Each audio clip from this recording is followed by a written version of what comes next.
Praise the lord. మీ అందరికీ నా వందనాలు. దేవునికి స్తోత్రము. ఈ అవకాశం ఇచ్చిన దేవునికి నామానికి దేవునికి వందనాలు. అలానే I want to thank doctor Winnie Deborah for this opportunity. ఎంతో భారంతో గోయల్ మినిస్ట్రీస్ వారు 40 days ఎక్స్ప్లోషన్ చేస్తున్నారు. అట్లానే ఇది అనేక మందికి రీచ్ అయ్యి అనేక మంది బ్లెస్ అవ్వాలని ప్రార్థిద్దాము. ముందుగా చిన్న ప్రార్థన చేసుకొని దేవుని స్తుతించడానికి మనం కొన్ని పాటలు పాడుకొని వాక్యంలోకి వెళ్దాము. Our most loving, gracious Heavenly Father, Sovereign God, thank you, Lord, for this day. Lord, thank you, Lord, for giving us this wonderful opportunity, Lord, to praise and worship you, Lord. You're a wonder-working God. You're a awesome God. You're the true God. You're the living God. Lord, you're the God who takes care of us, Lord, no matter what situation, Lord. Lord, we do not have to worry day in and day out, Lord, because, Lord, you created us in your own image, and, Lord, you have been taking care of us. You have been taking care of us, and you will take care of us, because, Lord, you are our Father. You are our Abba Father. You are the beginning and the ending. Oh, Lord, during this uncertain times, Lord, during this pandemic time, Lord, we are still healthy. We are still alive just because of your mercy, Lord. Thank you, Lord, for that mercy. Thank you, Lord, for your loving touch upon us, your loving hand upon us, oh Lord. You're the great God. You're an awesome God. You're a mighty God. Oh Lord, we thank you for this day. We thank you, Lord, for giving us this opportunity, Lord, that we could wake up this morning, breathing and opening our eyes. Yes, Lord. Many people doesn't have that opportunity. We thank you. We magnify you. We glorify you, Lord, for that. Lord, at this time, Lord, we surrender this 1 hour of this worship and message time to your hands, oh Lord. Let this time be used for your glory, oh Lord. And Lord, let this time, let this message or the worship be, Lord, ignite spirits to the viewers, Lord, who are viewing, Lord. Yes. We thank you. We surrender the rest of the time into your hands. Let your name alone be glorified. In just mighty precious name I pray and offer this few words of worship. Amen. Amen.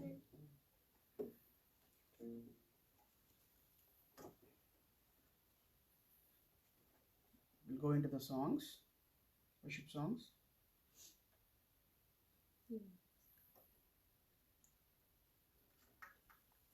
Let's sing యెహోవా దీవించి. యెహోవా దీవించి కాపాడునుగాక,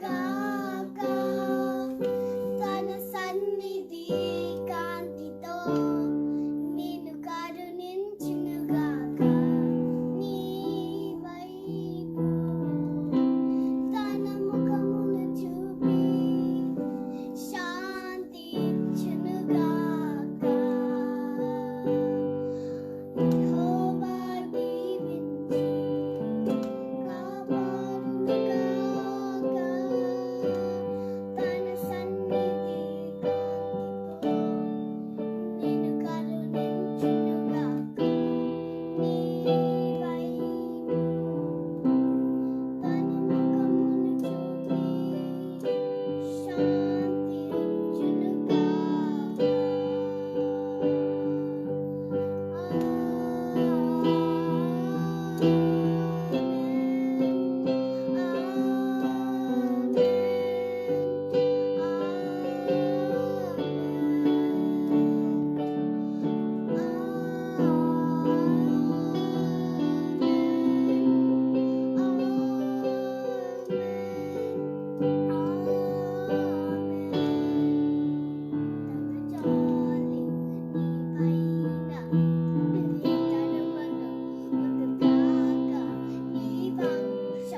praise the Lord. Next song మనము పాడుకుందాము. యెహోవా నా బలమా.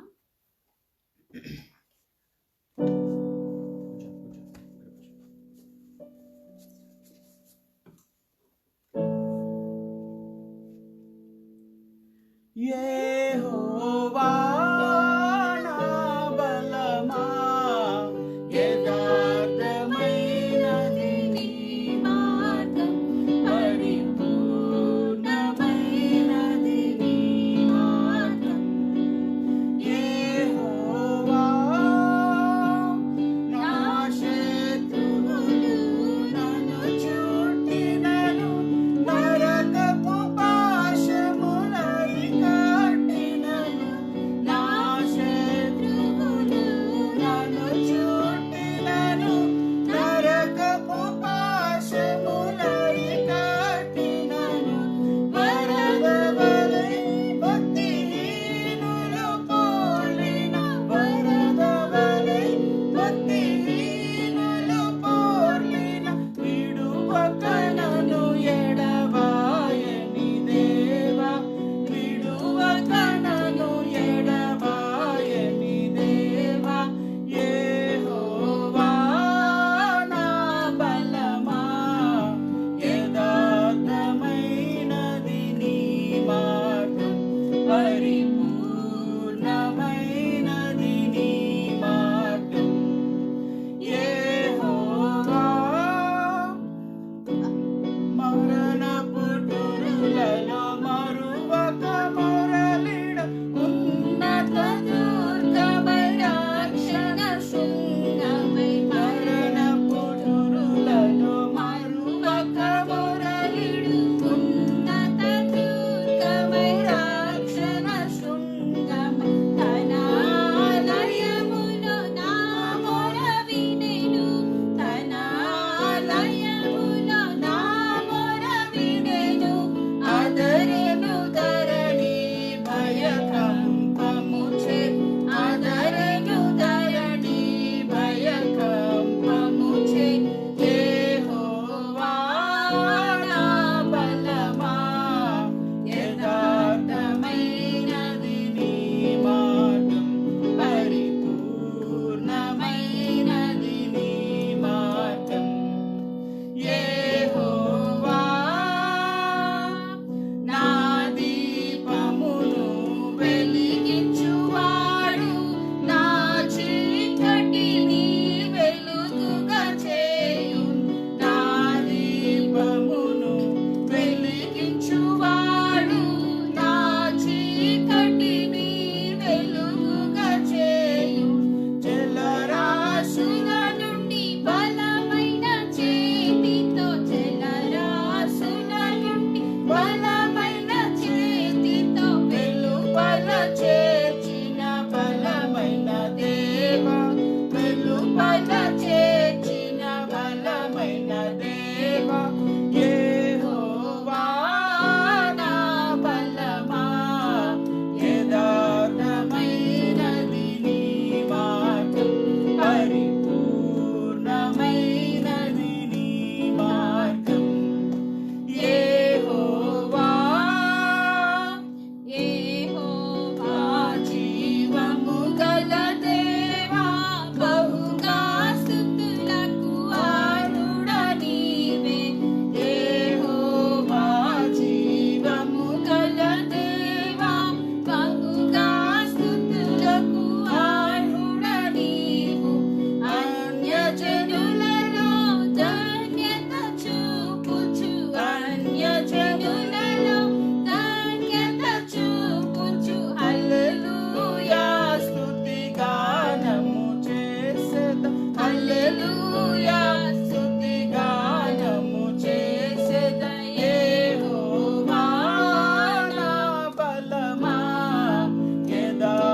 యథార్థమైనది నీ మార్గం, పరిపూర్ణమైనది నీ మార్గం. యెహోవా. Praise the Lord. Next song మనం ఐ నీడ్ యూ మోర్ పాడుకున్నాము.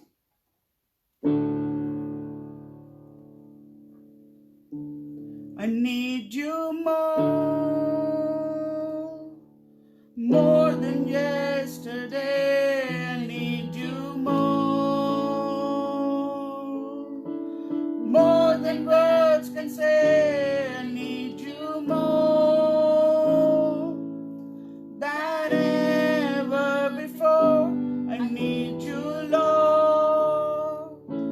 I need you, Lord.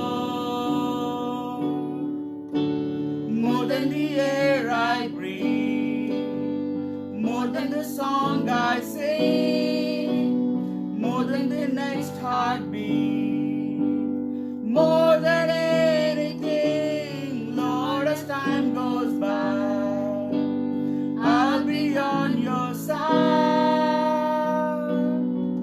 'cause I never want to go back to my old life. I need you more than yesterday. I need you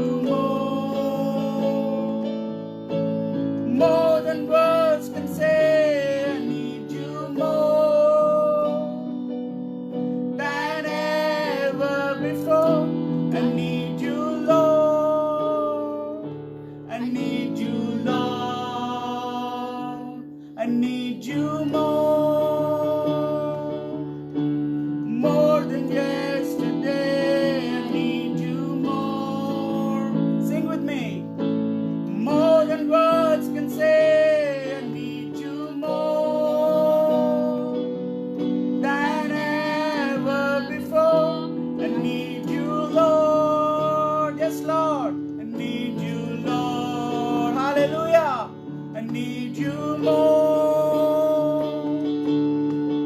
more than yesterday. I need you more than words can say. I need you more than ever before. I need you, Lord. I need you, Lord. Hallelujah, hallelujah. Thank you so much, Lord, for giving us this wonderful opportunity. Yes, Lord, I need you more. I need you more, Lord. I need you more. There's so much of void in our hearts, oh Father, Lord, which can only be filled with your Spirit and your Spirit only, Lord. Yes, Lord, with this evil world, Lord, there is so much of evil in this world, Lord. There's only way that we could sustain in this world is with your Spirit, Lord, with walking with you, oh Lord. Hallelujah. Thank you, Lord. Yes, Lord, I need you more every heartbeat, oh Lord. Yes, Lord, thank you, Jesus, for being in my life, oh Lord, being in all of our lives, oh Lord. Thank you, Lord, for filling that void in our hearts, oh Father, Lord. Thank you, Jesus. Thank you, Lord, for your wonderful hand upon all of our lives, oh Lord. During this time, Lord, we are alive, we are healthy. We are just because of your mercy, oh Lord. Yes, Lord, we need you, we need you, we need you every moment of our lives, every heartbeat of our lives, Lord. We thank you, Lord, for being with us. We thank you, Jesus, for your mercy, for your grace upon our lives, Lord, upon our kids' lives, Lord, upon our neighbors, Lord, upon our relatives, Lord, every one of us, Lord, upon our church congregation, pastors, Lord, everyone, Lord, you have been blessing us, Lord. You have been, Lord, a great blessing in all of our lives, Lord. We ask, Lord, continue to be a blessing in all of our lives. We thank you for this wonderful opportunity. In Jesus' mighty precious name, I offer these few words of worship. Amen. Amen.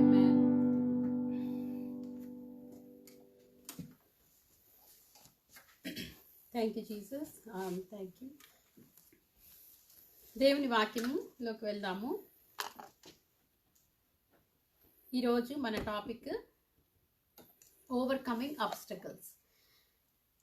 ఈ overcoming obstacles అనేది ఒక broad topic అనుకోవచ్చు, కానీ నేను ఈరోజు నాకు దేవుడు ఇచ్చిన మాటలు ఏంటంటే, ఇశ్రాయేలీల జీవితంలో ఎదురైన ఆటంకాలు, లేకపోతే ఇశ్రాయేలీల జీవితంలో అడ్డొచ్చిన అడ్డంకులు, ఆబ్స్టకల్స్, బ్యారియర్స్, వాటి గురించి మాట్లాడాలనుకుంటున్నాను. మొదటిగా మనం చూసుకుంటే ఒక వర్స్ నేను చదువుతాను బైబిల్ నుంచి. నిర్గమకాండము 14వ అధ్యాయము 13వ వచనము. మీకు బైబిల్స్ ఉంటే మీరు కూడా నాతో పాటు చదవండి. నిర్గమకాండము 14వ అధ్యాయము 13వ వచనం. అందుకు మోషే, భయపడుకుడి, యెహోవా మీకు నేడు కలుగజేయ రక్షణను మీరు ఊరక నిలుచుండి చూడుడి. మీరు నేడు చూచిన ఐగుప్తీలను ఇక మీదట మరి ఎన్నడును చూడరు. యెహోవా మీ పక్షమున యుద్ధము చేయును, మీరు ఊరకే ఉండవలనని ప్రజలతో చెప్పాను. ఇవి చాలా వండర్ఫుల్ వర్డ్స్. ఏంటంటే పర్మనెంట్గా దేవుడు సాతాన్ని వాళ్ళ దగ్గర నుంచి, లేకపోతే ఫరోని, లేకపోతే ఐగుప్తి సైన్యంని దేవుడు తీసివేస్తున్నాడు అనమాట. ఆ వాగ్దానం దేవుడు వాళ్ళకి చెప్తున్నాడు ఏంటంటే, మీరు ఊరకనే నిలుచుండి చూడండి దేవుడిచ్చే రక్షణనని దేవుడు చెప్తా ఉన్నాడు. ఆ చిన్న ప్రార్థన చేసుకుందాం. పరిశుద్ధుడా, ప్రేమగల తండ్రి, నీకు వందనాలు ప్రభువా, స్తోత్రం దేవా. అయా, మేము నీ వాక్యంలోకి వెళ్ళుచుండగా మీ సహాయమును దయచేయండి ప్రభా. ఇంతవరకు మా ప్రైజ్ అండ్ వర్షిప్లో మీరు మాతో ఉన్నందుకు నీకు వందనాలు ప్రభా, స్తోత్రము తండ్రి. నీ నామమునకు మాత్రమే ఘనత ప్రభా, నీకు స్తోత్రము. అలానే ప్రభా, వాక్యం ద్వారా మాతో అందరితో మీరు మాట్లాడమని అడుగుచున్నాం తండ్రి. నీకు వందనాలు. ఏ హృదయంనకు ఏ వాక్యం అవసరమైనదో ప్రభా, ఏ ఆటంకాలు అయితే మా జీవితంలో ఉన్నాయో ప్రభా, వాటిని మేము ఎలా ఎదుర్కోవాలో తండ్రి, నీ కృప చేత మాకుతో మాట్లాడమని అడుగుచున్నాం తండ్రి. మమ్మల్ని బలపరచండి. అలానే ప్రభా, ఆదియు అంతమైండి నడిపించమని మీకే మహిమ ఘనత చెల్లించుకుంటూ యేసు ప్రశస్త నామంలో వేడుకొని ప్రార్థిస్తున్నాం తండ్రి, ఆమేన్. అయితే ఇశ్రాయేలీల ప్రయాణంలో వాళ్ళకి చాలా ఆటంకాలు ఎదురైనాయి. మనం చూసుకున్నాం కదా. మొదటిది ఫరో, తర్వాత ఎర్ర సముద్రము, యోర్దాను నది, ఎరికో గోడలు.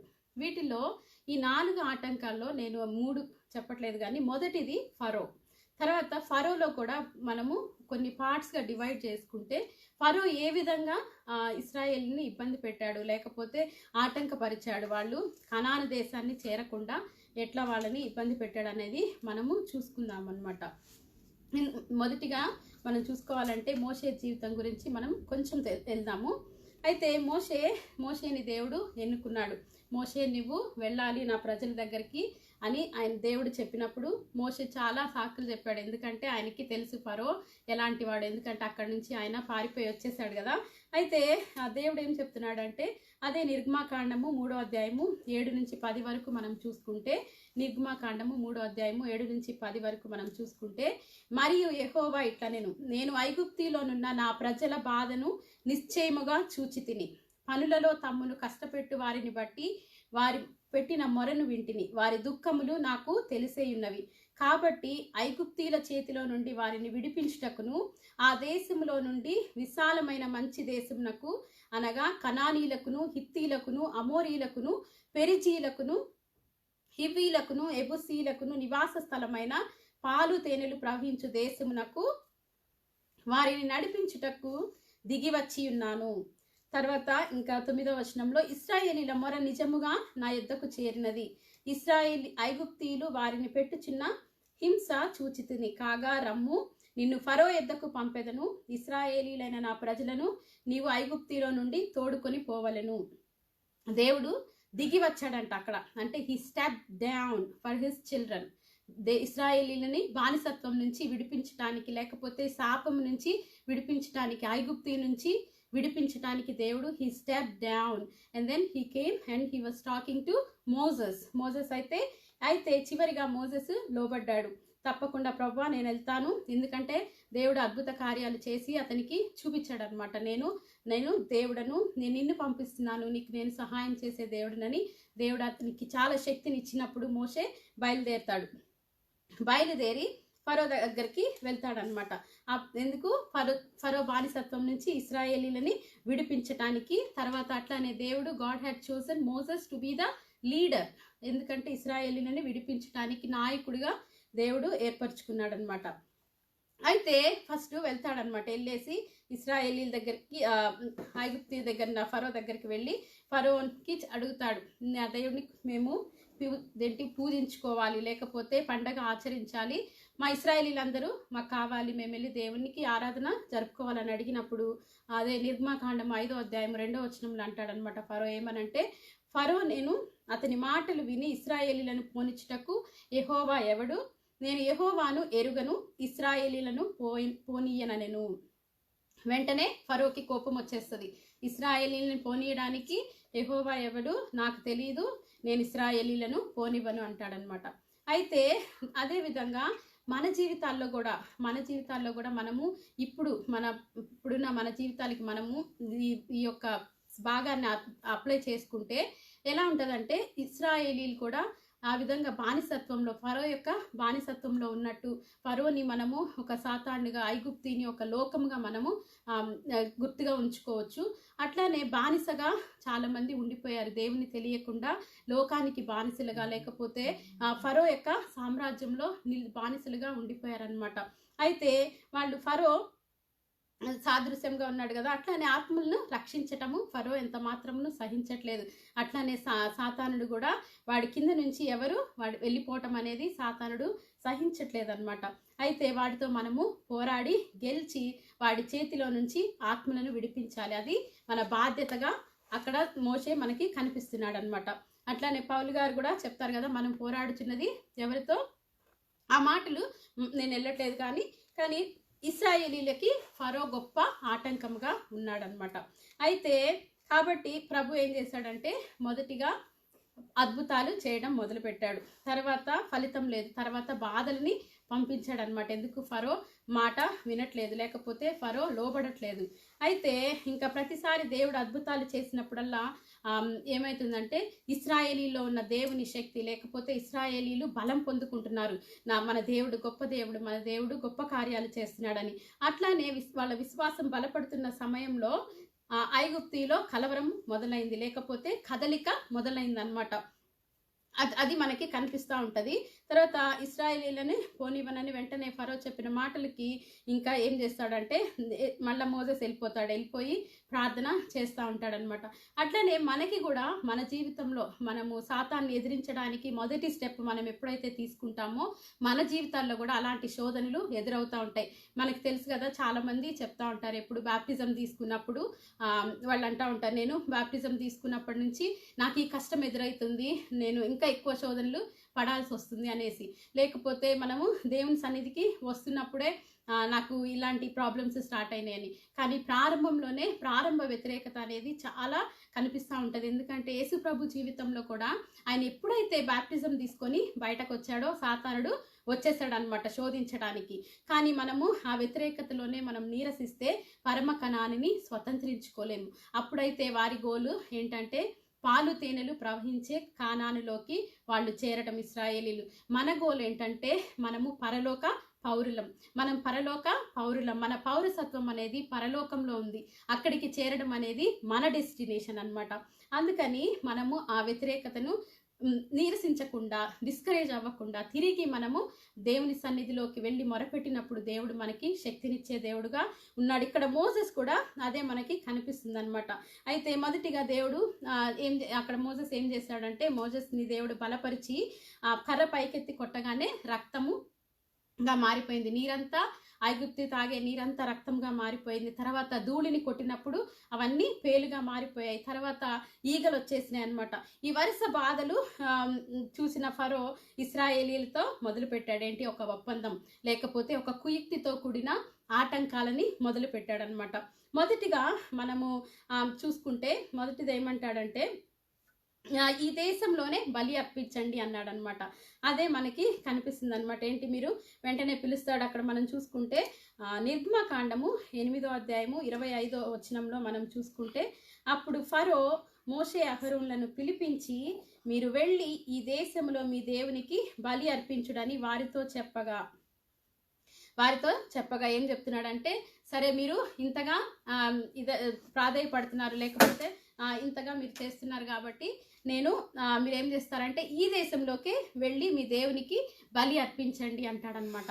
అయితే కొంతమందికి ఆ మాటలు వినగానే చాలా సంతోషంగా ఉండి ఉండొచ్చు. ఎందుకంటే ఇన్నాళ్ళు వాళ్ళు బలి అర్పించుకోవడానికి, దేవుని ఆరాధించడానికి వారికి అవకాశం లేకుండే ఐగుప్తిలో. అయితే ఆ మాట విన్నప్పుడు అట్లీస్ట్ మనల్ని బలి అర్పించుకోవడానికి పర్మిషన్ ఇచ్చాడు అనేసి కొంతమంది అనుకోవచ్చు. కానీ ఆ విధంగా బలి అర్పిస్తే అది దేవుని చిత్తం నెరవేరదు. వాళ్ళ దేవుని చిత్తం ఏంటంటే, వారి పట్ల వాళ్ళు కనానుకు వెళ్ళటం, పరమ కనానుకు వెళ్ళడం అనేది దేవుని చిత్తంగా మనకు కనిపిస్తుంది.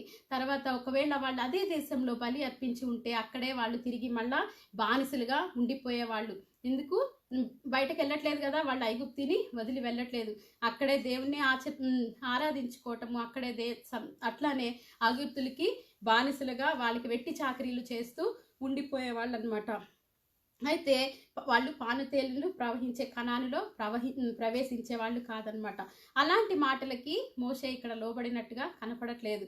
ఎక్కడ మనము కూడా మన జీవితంలో కూడా ఫరో లాంటి కష్టాలు లేకపోతే ఆటంకాలు, లేకపోతే ఫరోని ఒక సాతానుగా మనం చూసుకుంటే అనేక ఆటంకాలను వాడు తీసుకొస్తాడనమాట.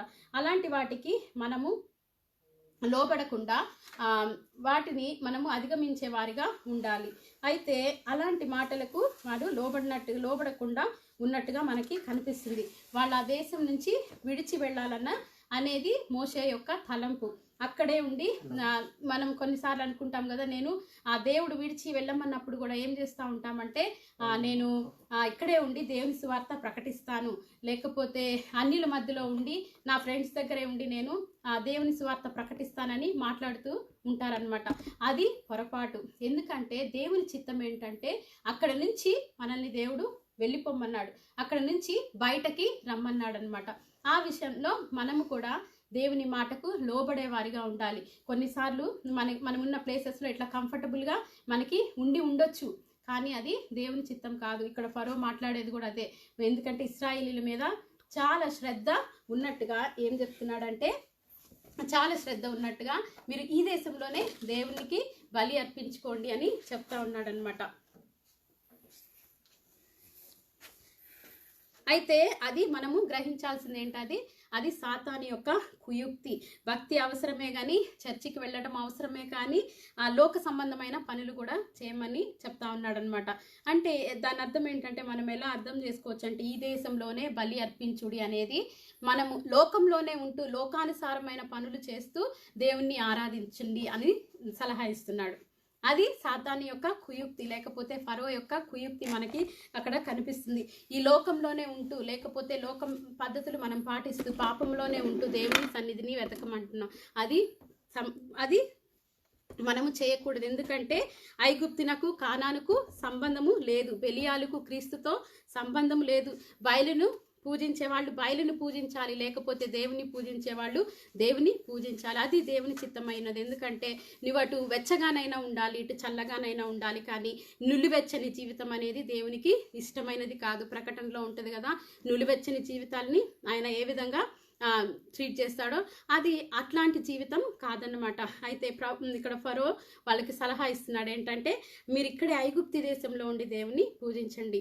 అది ఎంత మాత్రమును మనము అలాంటి మాటలకు లోబడేవారిగా ఉండకూడదు. ఇక్కడ మోషే కూడా అదే చేశాడు. ఏంటంటే తన కనాను దర్శనమును మర్చిపోవద్దనేసి ఆయన ఏం చేశాడంటే మాటని తిరస్కరిస్తాడు. ఇక్కడ మేముండి ఫరో ఇక్కడ ఉండి మేము ఇక్కడ గనక దేవుణ్ణి ఆరాధించుకుంటే ఈ ఐగుప్తీయులు మమ్మల్ని రాళ్లతో కొట్టి చంపేస్తారు అనేసి ఆయన చెప్పాడు అనమాట. ఖచ్చితంగా చెప్పాడు. అట్లాంటి ఫరో పైన మాటలకి లోబడకుండా దేవుడిచ్చిన వాగ్దానాన్ని గట్టిగా పట్టుకొని మోసే నాయకుడుగా వాళ్ళని నడిపించాడనమాట. ఐగుప్తి నుంచి బయటకి రావటం అనేది, వాళ్ళు స్వతంత్రించుకోవాల్సిన దేశము పరమ కానాను, వాళ్ళు స్వతంత్రించుకోవాల్సిన దేశము పాలు తేనెలు ప్రవహించే కానాను. అట్లానే మన డెస్టినేషన్ కూడా మనము పరలోక పౌరులం అన్నమాట. అది మన డెస్టినేషన్. కాబట్టి మనం ఎక్కడ చిన్న చిన్న వాటికి, లేకపోతే లోకంలో మనము వింటున్న మాటలకు కానీ, లేకపోతే సాతానుడు మన తలంపుల్లో పెడుతున్న మాటలకి లోబడి వాటితో మనం కాంప్రమైజ్ అయ్యి ఇది ఓకే అని అనుకోవడానికి వీల్లేదు. ఎందుకంటే మనము ప్రత్యేకింపబడిన జనాంగము. ఈ లోకంతో మనకి సంబంధం లేదు. మనము ప్రత్యేకించబడిన వారము, క్రీస్తు వారం అనేది మనము జ్ఞాపకం చేసుకోవాలి. అట్లానే ఇక్కడ మోషే ఏం చెప్పాడంటే, ఇక్కడ మేము బలి అర్పిస్తే మమ్మల్ని ఐగుప్తీయులు రాళ్ళతో కొట్టి చంపేస్తారు, సో అది మేము అలా చేయలేమనేసి ఖచ్చితంగా చెప్తాడనమాట. అయితే రెండవ ఆటంకంగా ఏం చెప్తాడంటే, లేకపోతే రెండవ సలహా, లేకపోతే ఏం చెప్తున్నాడంటే మనం చూద్దాం. అది నిర్గమకాండము 8వ అధ్యాయము 28వ వచనం. అందుకు ఫరో, మీరు అరణ్యములో మీ దేవుడైన యెహోవాకు బలి అర్పించుటకు మిమ్మును పోనిచ్చెదను, కానీ దూరము పోవద్దు, నా కొరకు వేడుకొనుము అని చెప్తున్నాడు. ఏం చెప్తున్నాడు? అండర్లైన్ దాట్, దూరము పోవద్దు అనేసి చెప్తున్నాడు అనమాట. నిర్గమకాండము 8వ అధ్యాయము 28వ వచనము, దూరము పోవద్దు అని చెప్తున్నాడు. ఏంటంటే ఎక్కువ దూరం పోవద్దు, ఎంతో శ్రద్ధ ఉన్నట్టుగా అక్కడ మాట్లాడుతున్నాడు అనమాట. అంటే అర్థం ఏంటో తెలుసా, మనం ఈ మానవ జీవితాలకి ఇప్పుడు మనం ఎట్లా అప్లై చేసుకోవాలంటే వచ్చంటే లోతైన భక్తి మీకు వద్దు అని చెప్తున్నాడు. ఇండైరెక్ట్గా మీరు లోతైన భక్తి దూరంగా వెళ్ళొద్దు, మీరు ఇక్కడే పైపైన భక్తి చేయండి, లేకపోతే దేవుని ఆరాధించండి, లేకపోతే ఆ సండే చర్చికి వెళ్ళండి, కానీ వెన్స్డే రోజు జరిగే ఉపవాస ప్రార్థన మీకు వద్దు అంటున్నాడు, లేకపోతే ఫెలోషిప్ టైము మీకు వద్దు, అవసరం లేదు అంటున్నాడు అనమాట. అలా మన జీవితాల్లో మనం కాంప్రమైజ్ అవుతున్నామా అనేది మనము చూసుకోవాలి.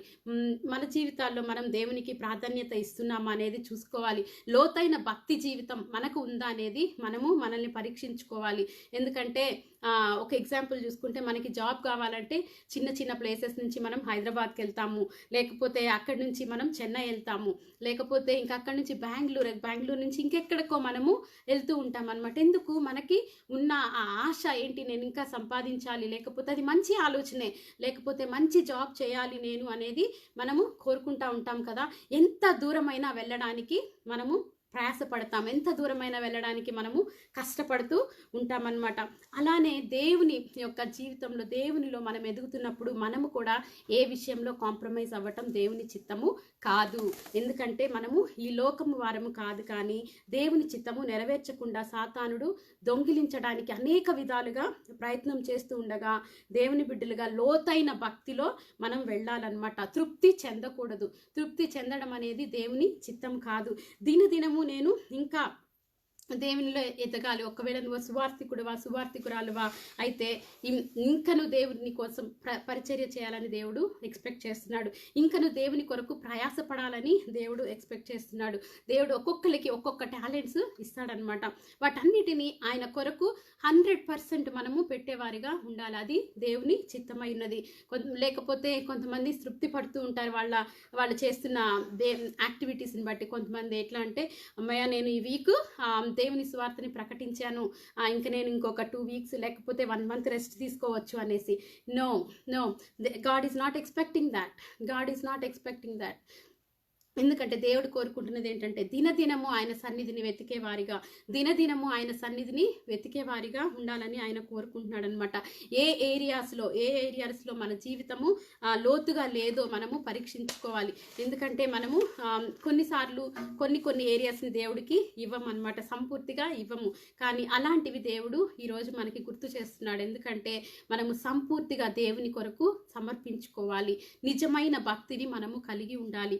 లోతైన ప్రార్థనని మనం కలిగి ఉండాలి. మన పైన భక్తి చేస్తే మనకే మోసం, కానీ మనం దేవుణ్ణి మోసం చేస్తున్నాం. కానీ ఇతరులు మనల్ని చూసి ఒకవేళ ఈ బ్రదర్కి లేకపోతే ఈ సిస్టర్కి మంచి టాలెంట్స్ దేవుడిచ్చాడు, బాగా పాటలు పాడుతున్నారు, బాగా వాక్యం చెప్తున్నారని వాళ్ళు అనుకోవచ్చేమో. కానీ నీ అంతరంగం నీకు తెలుసు, దేవునికి తెలుసు. కాబట్టి నీ జీవితము నా జీవితము దేవుని ఎదుట లోతైన భక్తిని మనం కలిగి ఉన్నామా? మన ప్రార్థనా జీవితము లోతుగా ఉందా? లోతైన ధ్యానము మనలో ఉందా? వాక్యమును ధ్యానించే మనసు మనలో ఉందా అనేది మనము చూసుకోవాలన్నమాట. మొక్క చిన్నదిగా ఉన్నప్పుడు మనం పాదులు తవ్వి దానికి నీళ్లు పోసి తర్వాత వృక్షం అయ్యే వరకు మనము ఎదురు చూస్తూ ఉంటాం. ఎందుకంటే దాని వేళ్ళు లోపలికి పాతుకొని పోతే ఇంకా చెట్టు అయిపోతుంది. ఇంకప్పుడు మనం దేని గురించి, గాలివానల గురించి, వరదల గురించి భయపడము. ఎందుకంటే లోతుగా మనం పాతి పెట్టాం కాబట్టి. అదే చిన్న మొక్కలు మనం పాతి పెట్టినప్పుడు ఒకవేళ వర్షం పడి ఆ మట్టి పక్కకి వెళ్ళిపోయింది అనుకో, వెంటనే మనం తీసుకొని మట్టిని మళ్ళా పెడతాం కదా. ఆ విధంగా దినదినము దేవుని సన్నిధికి వచ్చేవారిగా, దినదినము ప్రార్థన ఆత్మతో దేవుని సన్నిధిలో నింపబడేవారిగా, దినదినము లోతైన ధ్యానాలు మనం చేసేవారిగా ఆయన ఉండాలని కోరుకుంటున్నాడు అనమాట. అయితే అదే మనం ఇక్కడ అర్థం చేసుకోవచ్చు. గాలివానలు వచ్చినప్పుడు మన ప్రార్థన అనేది తొలగిపోదు. శ్రమలు వచ్చినప్పుడు, శోధనలు వచ్చినప్పుడు మనము పడిపోము. ఎందుకంటే మనము క్రీస్తులో లోతుగా పాతి పెట్టబడ్డాము. లోతైన ప్రార్థనా జీవితం మనకి ఉంది. లోతైన భక్తి జీవితం మనకు ఉంటే మనము సాతాను పెట్టే ఆటంకాలని మనం ఎదుర్కోగలుగుతాం అన్నమాట. సాతాను పెట్టే కుయుక్తులను మనం గ్రహించగలుగుతాము. సాతాను పెట్టే ఆలోచనలను మనం గుర్తించగలుగుతాము. ఇది దేవుని స్వరము, ఇది సాతాను యొక్క స్వరం అనేది మనము గుర్తించగలుగుతాం. అప్పుడు మనం శ్రమలు వచ్చినప్పటికీ, కష్టాలు వచ్చినప్పటికీ, లేకపోతే ఇంకో ఆటంకం వచ్చినప్పటికీ మనము బెదిరిపోము, చెదరిపోము. అట్లానే మనలో కూడా మనం జ్ఞాపకం చేసుకోవాలంటే మనం సంతృప్తి పొందడానికి వీల్లేదు, మనం సంతృప్తి పొందడానికి వీల్లేదు. ఇంకను మనం ఇందాక పాట పాడుకున్నాం కదా, I need you more. So every day మనము దేవుని యొక్క పాద సన్నిధికి వచ్చి, దేవా నువ్వు నాకు ఇంకనూ కావాలని దేవుని మనము వెతికేవారిగా లోతైన జీవితానికి మనము వెళ్ళాలని నేను మరొకసారి జ్ఞాపకం చేస్తున్నాను. అట్లనే ఇక్కడ మోసెస్ని చూసుకుంటే ఏమంటున్నాడంటే, మోషే అహరోన్లు రాజీ పడలేదు. అక్కడ ఏమని అన్నప్పుడు మీరు దూరం పోవద్దని ఫరో చెప్పిన మాటలకు వాళ్ళు రాజీ పడలేదు. కానీ ఇంకా వెంటనే వాళ్ళ డెస్టినేషన్ వాళ్ళు, ఎందుకంటే మోసెస్కి తెలుసు ఇది కాదు దేవుడు నన్ను పంపించింది, ఈ పని కోసం కాదు నన్ను దేవుడు పంపించింది అనేసి మోసెస్కి గుర్తొచ్చింది. వెంటనే ఆయన ఏమన్నాడంటే, మేము ఇక్కడ ఉండలేము, మా పిల్లల్ని ఇక్కడ వదిలేయలేము, లేకపోతే మేము వెళ్ళాలి, 3 దినాలు ప్రయాణం చేసి మేము అరణ్యంలోకి వెళ్ళి మేము దేవుణ్ణి ఆరాధించాలని మరొకసారి మళ్ళీ చెప్తాడనమాట. చెప్పినప్పుడు అక్కడ ఫరో మూడవదిగా ఇంకో సలహా వాళ్ళకి ఇస్తాడు, లేకపోతే మూడో ఆటంకంగా ఆ కుయుక్తితో ఇంకొక సలహా ఏమిస్తాడంటే, అదే నిర్గమకాండము 10వ అధ్యాయము 11వ వచనము మనము చూసుకుంటే, పురుషులైన మీరు మాత్రము వెళ్ళి యెహోవాను సేవించుడి, సేవించుడి అంటున్నాడు అనమాట. ఇదేంటో చెప్పనా, కుటుంబములను విడదీసే సాతాను యొక్క ప్రయత్నము. ఎందుకంటే ప్రభు చేత జతపరచబడిన భార్యాభర్తలను విడదీయటకు సాతాను చేసే కుట్ర అనేది మనం జ్ఞాపకం చేసుకోవచ్చు.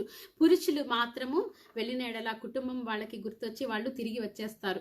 తర్వాత ఫరో అనుకున్నట్టుగా, లేకపోతే సాతానుడు అనుకున్నట్టుగా వాడి వీళ్ళ జనాంగము మళ్ళీ తిరిగి వచ్చేస్తే ఇంకా వీళ్ళు ఇక్కడే బానిసలుగా మళ్ళీ ఉండిపోతారు. ఇప్పటికే 400 సంవత్సరాలు వాళ్ళు బానిసలుగా ఉన్నారు. మళ్ళా ఇప్పుడు వాళ్ళు పురుషులు మాత్రం వెళ్ళిపోతే ఏంటంటే వాళ్ళు తప్పకుండా తిరిగి వస్తారనేసి ఫరో చేసిన కుట్ర అనమాట. కానీ దేవుని చిత్తం ఏంటంటే కుటుంబము ఒకటిగా ఉండటము దేవుని చిత్తమై ఉన్నది. ఐక్యత కలిగిన కుటుంబము దేవుని చిత్తమై ఉన్నది. ఐక్యత కలిగిన ప్రార్థనను దేవుడు కోరుకుంటున్నాడు. ఐక్యత కలిగిన భక్తిలో శక్తి ఉందన్నమాట. ఐక్యత కలిగిన ప్రార్థనలో శక్తి ఉంది. అది మనము జ్ఞాపకం చేసుకోవాలి. ఎందుకంటే కుటుంబముగా ఆరాధించటము, కుటుంబంగా ప్రార్థించటం అనేది మన జీవితంలో చాలా చాలా ముఖ్యమైన పని అన్నమాట. ఎందుకంటే అప్పుడు మాత్రమే మన శోధనల్ని, లేకపోతే ఆటంకాలని, సాతానుడు పెట్టే ప్లాన్స్ని మనము గుర్తించగలుగుతాము.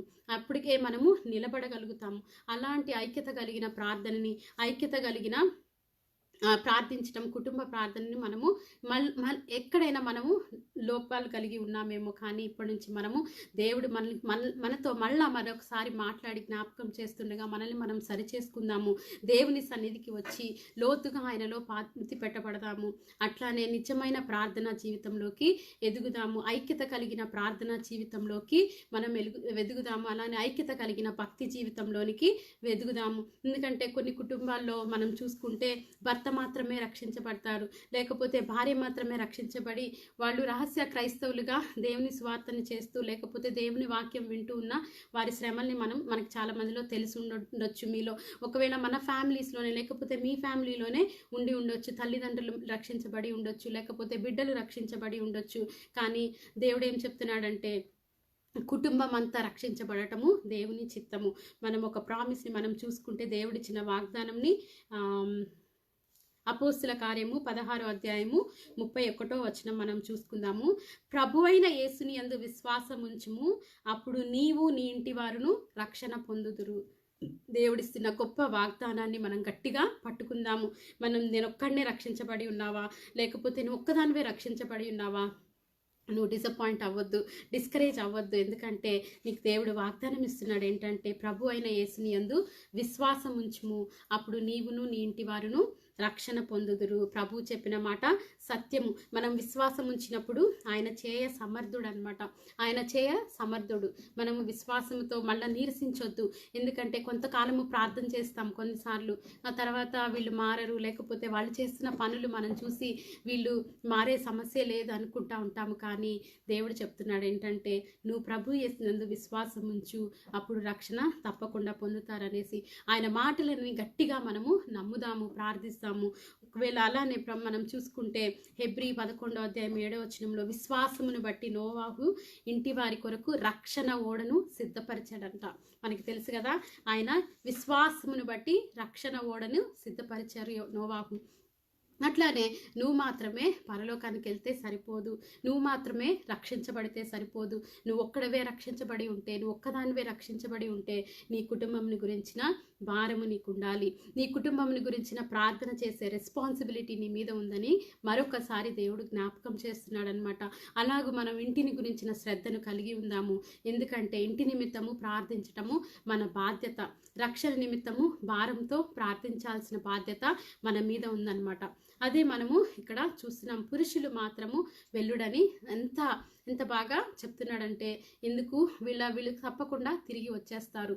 ఎందుకంటే పస్కా గొర్రెపిల్ల పురుషులకు మాత్రమే వధించబడలేదు కదండి, అది కుటుంబాల కొరకు వధించబడింది. పస్కా గొర్రెపిల్ల ద్వారా రక్షణ కలిగింది ప్రతి ఒక్క కుటుంబానికి.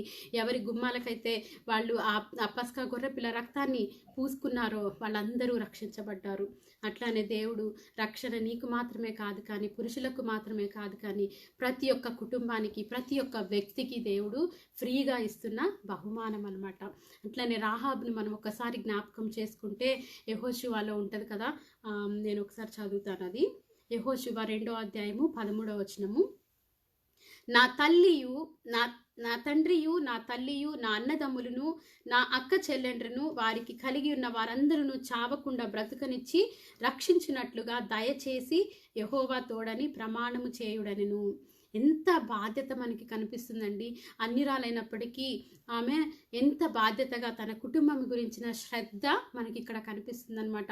ఏంటి, ఆమె చూసింది, వినింది, ఒకవేళ ఎక్కడ చూసి ఉండదు కానీ వినింది అనమాట. ఇశ్రాయేలీల దేవుడు గొప్ప దేవుడు, ఆయన గొప్ప కార్యాలు చేస్తున్నాడు, ఆయనే నిజమైన దేవుడు అని తెలుసుకున్న వెంటనే ఏం చేసిందో తెలుసా, తన కుటుంబం అంతా రక్షించబడాలని కోరుకుందనమాట.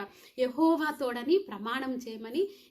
ఎట్లా అంటే, నా తండ్రియు తల్లి అన్నదమ్ములు అక్క చెల్లెలు వాళ్ళు కలిగిన వారందరూ, తన బ్లడ్ రిలేటివ్స్ కాదండి, తన బ్లడ్ కుటుంబం కాదు కానీ వాళ్ళకి కలిగి ఉన్న సమస్తాన్ని రక్షించాలని ఆశపడింది అనమాట. తను కలిగి ఉన్న సమస్తాన్ని రక్షించుకుంది. అలాంటి శ్రద్ధను మనం కూడా కలిగి ఉందాము. మనం ఒక్కళ్ళమే రక్షించబడ్డాము అంటే దేవుని పట్ల నీ కొరకు గొప్ప ఆలోచన ఉంది, గొప్ప ప్రణాళిక ఉంది. ఎందుకంటే ఇక్కడ మనం చూస్తే రాహాబు జీవితంలో ఆమె ఒక్కతే రక్షించబడింది, అన్యురాలైన స్త్రీ, కానీ తన కుటుంబాన్ని అంతటిని రక్షించుకోగలిగింది. ఎందుకో తెలుసా, నమ్మింది ఆమె. ఎందుకంటే ఇశ్రాయేలీల దేవుడు నిజమైన దేవుడు, యెహోవా దేవుడు నిజమైన దేవుడు అని నమ్మిందనమాట. అదే పౌలు గారు చెప్పిన మాటలు కూడా మనము మళ్ళీ ఒకసారి జ్ఞాపకం చేసుకుంటే, విశ్వాసం ఉంచినప్పుడు ఆయన చేయ సమర్థుడు, ఆయన ప్రామిస్ అనేది నిజమైనది, ఆయన వాక్యము నిజమైనది. మనుషులు మాట్లాడితే తప్పిపోవచ్చేమో కానీ దేవుడు మాట్లాడే మాటలు ఎప్పటికీ మారవన్నమాట. అలాంటి శక్తి కలిగిన మాటల్ని మన జీవితాల్లో కూడా మనం అప్లై చేసుకుందాము. దినదినము మన ఇంటి వారి కొరకు ప్రార్థన చేద్దాము, మన ప్రయాస పడదాము. అలానే ఇక్కడ మనం కంక్లూజన్కి వస్తే ఈ యొక్క ఆటంకం గురించి ఫరో చెప్పిన మాటలకి మోషే ఏమన్నాడంటే, అట్లానే కింద 10వ అధ్యాయము 9వ వచనంలో, అదే నిర్గమకాండము, మేము యెహోవాకు పండుగ ఆచరించవలెను కనుక మా కుమారులు మా కుమార్తెలు మా మందలు పశువులను వెంట పెట్టుకొని మా పిన్న పెద్దలతో కూడా వెళ్ళదమనెను. చాలా ఖచ్చితంగా మోషే చెప్తున్నాడు అనమాట.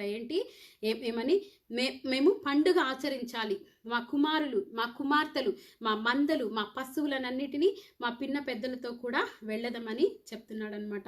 అంత భారము కలిగి అక్కడ మోషే ఉన్నాడంటే దేవుని ప్రజల్ని విడిపించడానికి ఆయన ఒక డిటర్మైండ్ పర్సన్గా వెళ్తున్నట్టుగా మనకి కనిపిస్తుంది అనమాట.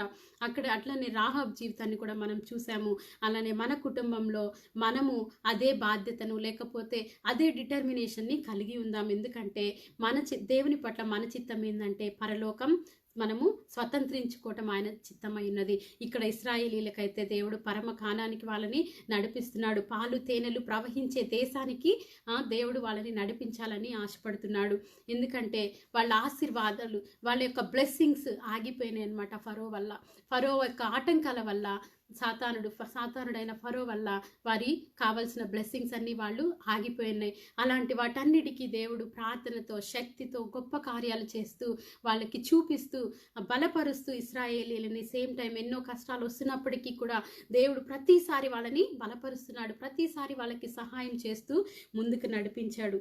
అయితే ఈ మాటలు విన్న ఫరోకి ఏమని, మా కుమారులు మా కుమార్తెలు మందలు పశువులన్నిటిని మేము వెంట పెట్టుకొని మా పిన్న పెద్దలతో కూడా వెళ్ళాలి అని చెప్పిన మాటలు ఫరోకి నచ్చలేదు. ఆబ్వియస్లీ నచ్చలేదన్నమాట. ఎందుకంటే ఇప్పటి వరకు మనం చూసాం కదా, ప్రతి ఒక్క ఆటంకాన్ని వేస్తూ ఉన్నాడనమాట. ఈ విధంగానైనా వెనక్కి లాగాలి, ఈ విధంగానైనా వెనక్కి లాగాలి అనేసి. మన జీవితాల్లో కూడా ఎన్నోసార్లు సాతానుడు అలాంటి ఆటంకాలు పెడుతున్నప్పుడు మన పరిస్థితి ఎలా ఉంది మనం జ్ఞాపకం చేసుకోవాలి. ఎందుకంటే నిజమైన భక్తి జీవితంలో మనం నడవాలని దేవుని కోరిక, లోతైన భక్తి జీవితంలో నడవాలని దేవుని కోరిక, ప్రార్థనా జీవితంను కలిగి ఉండాలని దేవుని కోరిక ఉన్నది. 4వదిగా అండ్ చివరిదిగా ఫరో ఇచ్చిన 4వ సలహాని మనము చూద్దాము. 4వ ఆటంకంను మనము చూద్దాము. అదే నిర్గమాకాండము 10వ అధ్యాయము 24వ వచనం మనం చూసుకుంటే, మందలను పశువులను విడిచి వెళ్ళుడి, మీరు వెళ్ళిన ఎడల వెళ్ళి యెహోవాను సేవించుడి, మీ మందలు మీ పశువులు మాత్రము ఇక్కడే ఉండవలెను, మీ బిడ్డలు మీతో వెళ్ళవచ్చుననెను. ఇక్కడ ఏం చెప్తున్నాడంటే, మందల్ని ఇక్కడ వదిలేసి మీ పిల్లల్ని తీసుకొని వెళ్ళండి అంటున్నాడు అనమాట. అంటే అర్థం ఏంటో తెలుసా, ఇక్కడ సాతానుడు ఏ విధంగా వాళ్ళని కుయుక్తితో సలహా ఇస్తున్నాడంటే, ఆరాధించండి కానీ బలులు అర్పించొద్దు అన్నట్టుగా చెప్తున్నాడు అనమాట. ఎందుకంటే ఆ కాలంలో మందలు పశువులు వాళ్ళు విడిచి వెళ్ళిపోతే వాళ్ళ తలంపంతా వాటి మీదనే ఉంటుంది కదా. ఎందుకంటే ఆ టైంలో మందలు పశువులు కూడా వారి ఆస్తి అన్నమాట. తర్వాత వాటిని చూసుకునే వాళ్ళు ఉండాలి. వాళ్ళు ఇంకా అక్కడికి వెళ్ళినా కూడా ప్రశాంతంగా దేవుని ఆరాధించుకోలేరు. ఇంకోటి ఏంటంటే, వాళ్ళు మందలు లేకుండా దేవునికి బలి ఎలా అర్పిస్తారు? బలి లేకపోతే క్షమాపణ లేదు, క్షమాపణ లేకపోతే దేవుని దర్శనం అనేది ఆ టైంలో లేదనమాట.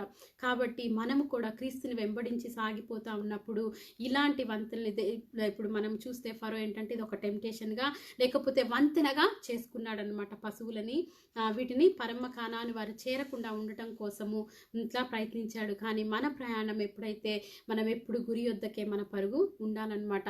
మన పరుగు తప్పిపోయేదిగా ఉండకూడదు.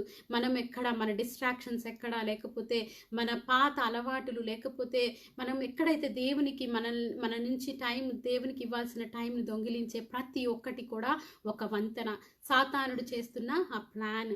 సో అలాంటి ప్రయత్నాలన్నిటినీ మనము యేసు నామములో దూరపరుద్దాము. ఎందుకంటే దేవుడు కోరుకుంటున్నది ఏంటంటే, నీ యొక్క సమస్తము ఆయన సన్నిధికి రావాలి, నీ యొక్క సమస్తమును ఆయనకి సమర్పించాలి. When you are praising and worshipping God, he wants to see your heart is full, he wants to see your completely surrender to himself. అది దేవుడు కోరుకుంటున్నాడు అనమాట. ఒక స్టోరీ మీకు చెప్తాను, నేను చదివింది ఏంటంటే, ఒకసారి నెపోలియన్ తన సైన్యాన్ని పంపించాడంట. ఒక పట్టణం మీదకి పంపించాడు. ఏమనంటే గెలిచి రావాలి అనేసి ఆయన చాలా ఆశతో పంపిస్తే కొంత సైన్యాన్ని పంపించాడు ఆ దేశంకు. పంపించినప్పుడు ఆ సైన్యం ఏమిటంటే అవతల వాళ్ళు బలవంతులని తెలిసేసి తిరిగి వచ్చేస్తున్నారనమాట.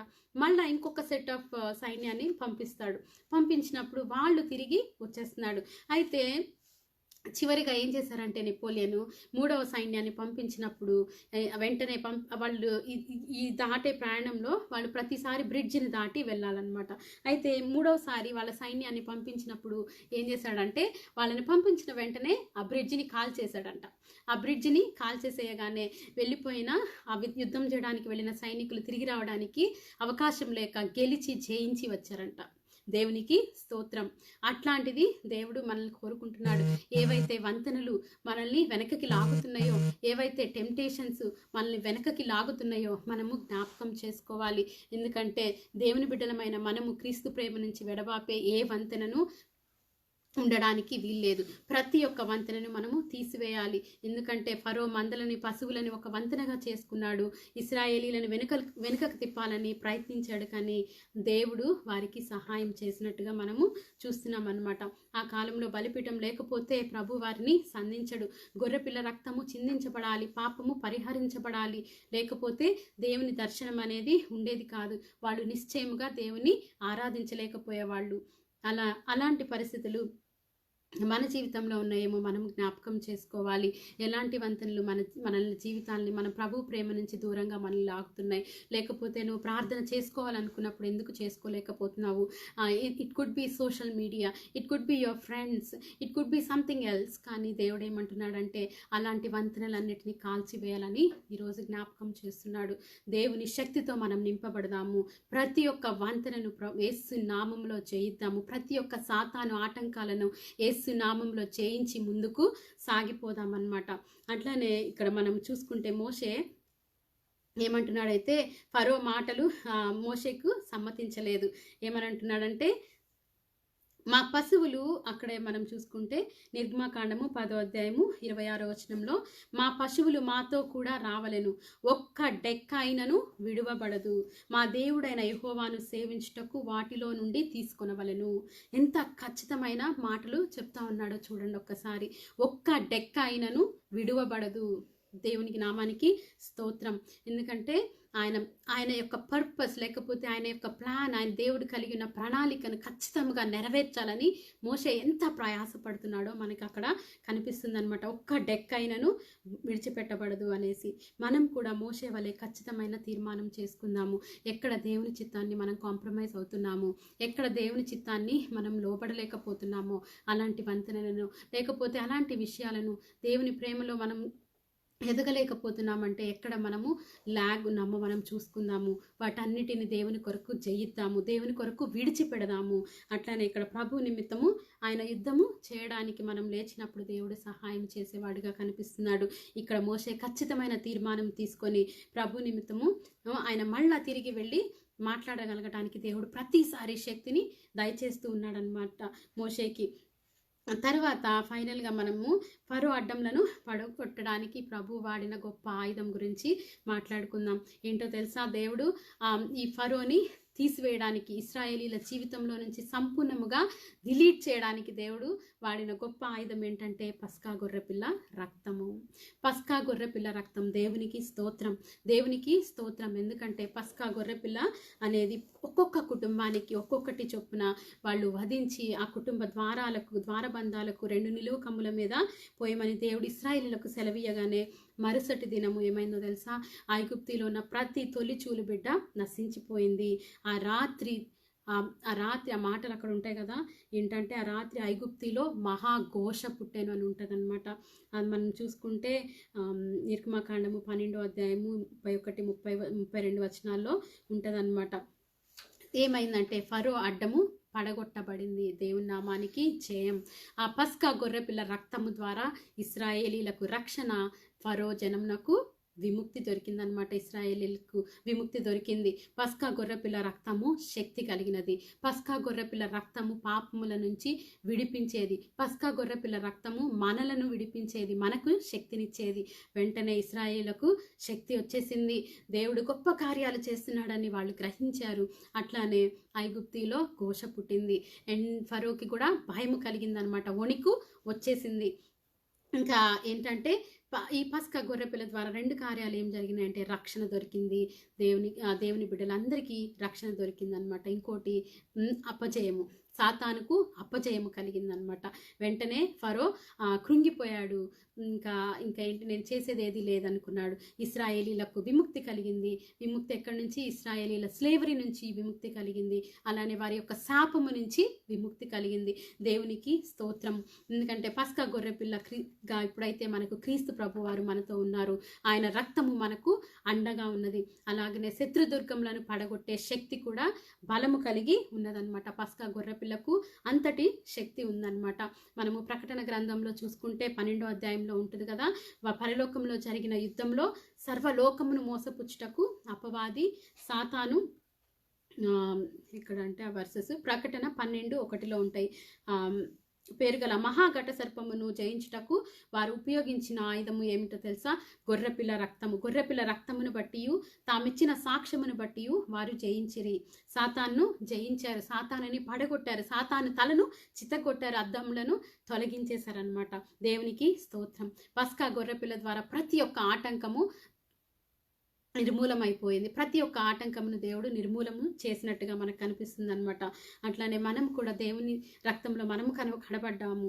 అప్పుడైతే వాళ్ళు గొర్రె పిల్లలని లేకపోతే వధించాల్సి వచ్చేది, కానీ ఇప్పుడు క్రీస్తు ప్రభువారే నీ కొరకు, నా కొరకు, మన కొరకు నశించిపోయారు. ఆయనే పస్కా బలి పశువుగా వధించబడ్డారు సిలువలో. కాబట్టి మనకి ఆల్రెడీ ఆ శక్తి ఉందని జ్ఞాపకం చేసుకోనండి. మనకి దేవుడు ఆల్రెడీ ఆ శక్తిని మనకి ఎక్విప్ చేశాడనమాట. మన హృదయాల్లో లేకపోతే మన జీవితాల్లో ఎక్విప్ చేశాడు. మనం చేయవలసింది ఏంటంటే ఆ శక్తిని మనం పనిలో పెట్టాలి. ఆ శక్తిని మనము వాడుకొని సాతానును జయించేవారిగా ఉండాలని కోరుకుంటున్నాడు అనమాట. ఏ అయితే ఆటంకాలు మన జీవితంలో వస్తున్నాయో, లేకపోతే మనకు రావాల్సిన ఆశీర్వాదాలు ఎక్కడైతే ఆగిపోయినాయో వాటన్నిటిని మనం ఒకసారి జ్ఞాపకం చేసుకుందాం. దేవుని శక్తి కలిగి ఉన్న మనల్ని, ఎందుకంటే మనము పరలోక పౌరులం అనమాట. మనం ఇక్కడ పౌరులం కాదు, మన వారసత్వం అక్కడ ఉంది. దేవుని బిడ్డలుగా మనందరికీ అదే శక్తిని యేసు ప్రభు వారు దయచేశారు. సో మనం ఒకసారి జ్ఞాపకం చేసుకుందాము. ఎక్కడ మనం కృంగిపోయి ఉన్నామా, లేకపోతే మన ఆటంకములను మనం చూసుకొని నీరసించిపోతున్నామా, జ్ఞాపకం చేసుకుందాము. Let us not be discouraged, let us not be settled for something less than what God had called you for. ఎందుకంటే దేవుడు గొప్ప అవకాశాలు నీకు ఇస్తున్నాడు. గొప్ప ప్లాన్స్ దేవునికి ఉండగా అలాంటి వాటిని మనం పర్సూ చేద్దాం. కానీ లోకంలో ఉన్న వాటిని, శ్రమలని, శోధనని చూసి, లేకపోతే ఆ టెంప్టేషన్స్ని చూసి మనం లోబడటానికి దేవుని చిత్తము కాదు. మనము పరలోకము చేరే వరకు ఆయన నీ పక్షంగా, నా పక్షంగా ఉండి నడిపించే దేవుడు. అందుకని ఇలాంటి టెంప్టేషన్స్ ఏవి మనం చూసి డిస్ట్రాక్ట్ అవ్వటము దేవుని చిత్తము ఎంత మాత్రమును కాదనమాట. నీకు రావాల్సిన ఆశీర్వాదాలన్నీ పొందుకోవడం అనేది దేవుని చిత్తమై ఉన్నది. నువ్వు ముందుకు ప్రయాణించడమే కానీ వెనుకకు తిరిగి చూడటము దేవుని చిత్తము కాదు. పరు ఆటంకాలను పెట్టి వాళ్ళందరినీ వెనుకకు తిప్పాలని ట్రై చేశాడు, కానీ ఎక్కడా కూడా వాళ్ళు వెనుకకు చూడకుండా మోసే వారిని నడిపిస్తూనే వచ్చాడు, మొరపెడుతూనే వచ్చాడు, దేవుని సన్నిధిని వెతుకుతూనే వచ్చాడు అనమాట. మరొకసారి మనం కూడా అదే జ్ఞాపకం చేసుకుందాము. Let us not be discouraged by the trouble that we see in this world. ఎందుకంటే మనం స్వతంత్రించుకోవాల్సిన దేశము ఇది కాదు. మనం స్వతంత్రించుకోవాల్సింది పరలోకము. సో ఆ యొక్క పరలోకంలో మన పౌరసత్వం ఉంది కాబట్టి దాని కొరకు మనము సిద్ధపడదాము. మన ఎనర్జీని let us focus on what will last.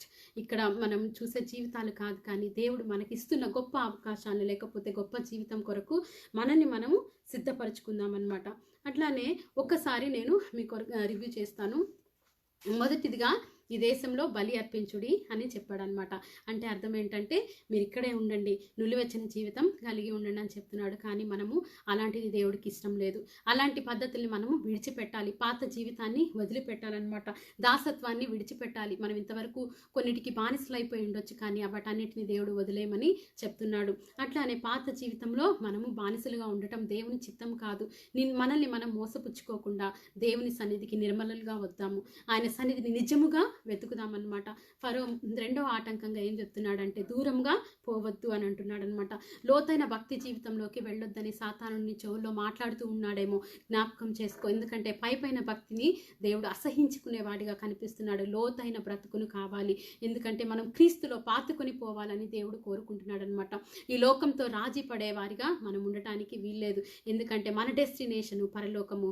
వాళ్ళకైతే ఇశ్రాయేలీలకైతే దేవుడు పాలు తేనెలు ప్రవహించే దేశాన్ని స్వతంత్రించుకోవడానికి వారికి ఇచ్చాడనమాట.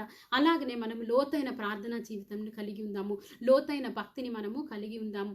సండే ఆరాధనతో తృప్తి పొందకుండా ఇంకా దేవుని కొరకు ఎక్కువ చేయగలుగుదాము, ఎక్కువ ఆశిద్దాము. ఫలింపు కలిగిన జీవితాన్ని దేవుడు కోరుకుంటున్నాడు.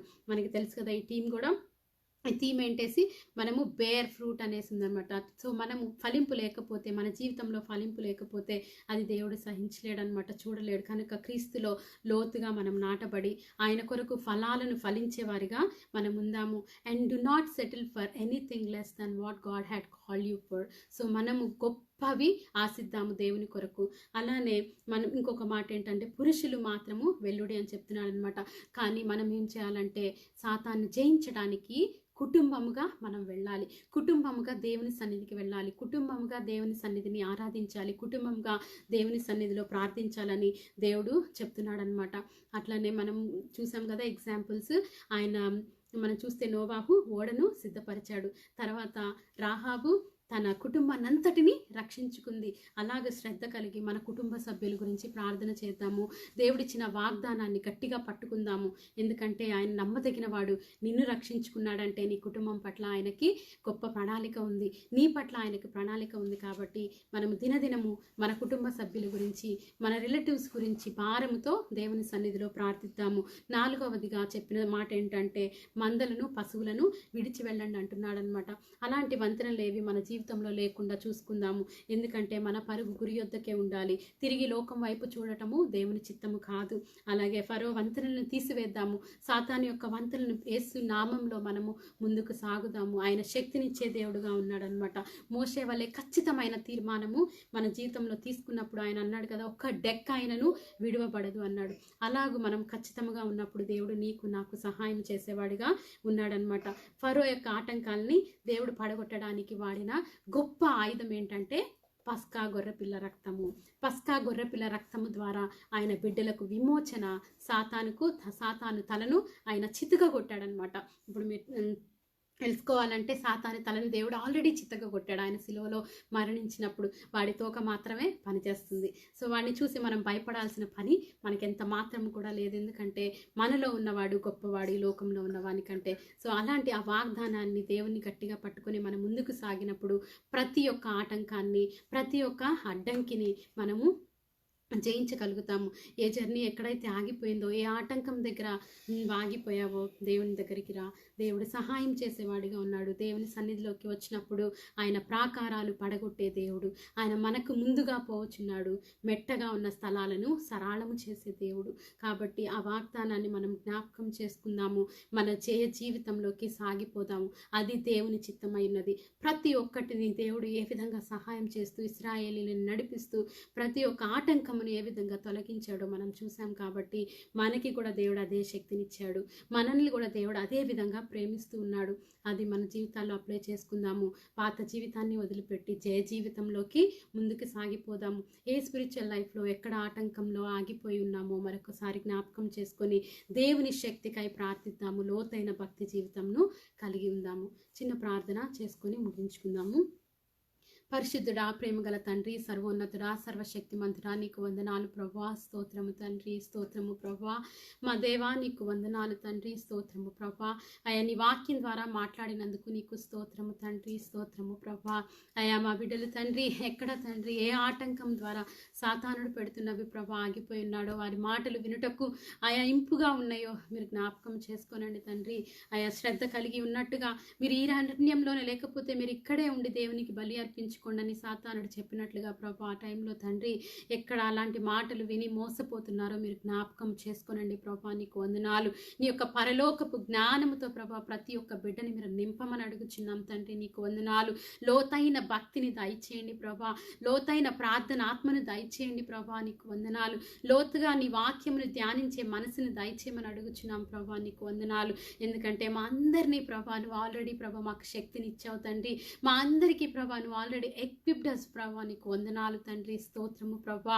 మీరు ఇచ్చిన శక్తిని మేము వాడుకొని ప్రభా జయ జీవితంలోకి మేము సాగిపోవడానికి సహాయంను దయచేయండి. మా జర్నీని మేము స్టార్ట్ చేసి ఉండగా ప్రభా క్రీస్తులో ప్రభా ముగించు వరకు తండ్రి నీకు నమ్మకస్తులుగా మమ్మల్ని వాడుకొనమని అడుగుచున్నాం ప్రభా. నీకు నమ్మకస్తులైన ప్రభా బిడ్డలుగా మమ్మల్ని చేయమని మనం పరలోకము చేరే వరకు తండ్రి సాక్షులుగా నీ కొరకు వాడుకొనమని మీకే మహిమ ఘనత చెల్లించుకుంటూ మా అందరినీ ప్రభా వింటున్న వారందరినీ మీరు జ్ఞాపకం చేసుకోనండి ప్రభా. మీకు వందనాలు. మరి జీవితంలో మీరు అద్భుత కార్యాలు చేసి ప్రభా ఆయా దినము నుంచి మేము గొప్ప కార్యాలు నీ కొరకు సాధించేవారిగా, ఎక్కడ సంతృప్తి లేని భక్తిని మేము చేయాలి ప్రభా. దినదినము నీ సన్నిధిని వెతికేవారిగా ప్రతి ఒక్కరిని మీరు అభిషేకించమని అడుగుచున్నాము. అలాంటి ప్రార్థనా శక్తితో ప్రతి ఒక్క బిడ్డని యేసు నామంలో నింపమని మీకే మహిమ ఘనత ఆరోపించుకుంటూ యేసు ప్రశస్త నామంన వేడుకొని ప్రార్థిస్తున్నాం తండ్రి. ఆమెన్. దేవునికి స్తోత్రము. మీ అందరికీ నా వందనాలు. I hope you are blessed. I am blessed. Thank you.